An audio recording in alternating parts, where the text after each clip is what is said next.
So,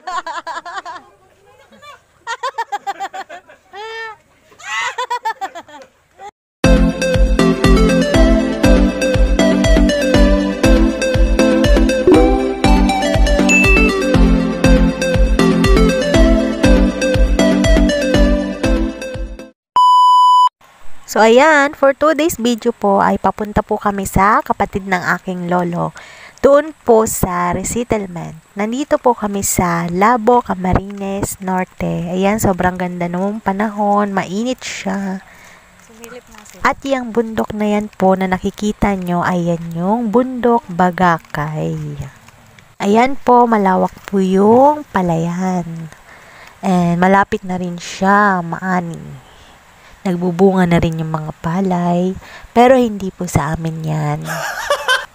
Medyo malayo din po yung bahay dito, simula dun sa bahay ng asawa ng lolo ko po. Papunta dun sa bahay ng kapatid ng lolo ko.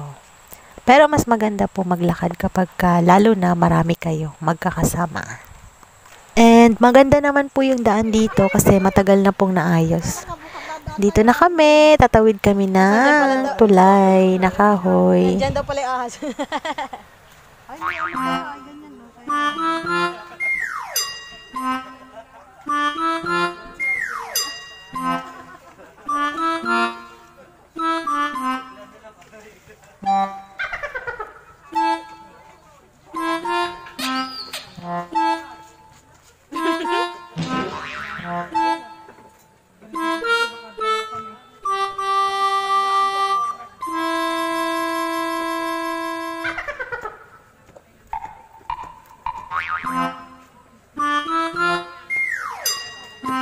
Lulasin.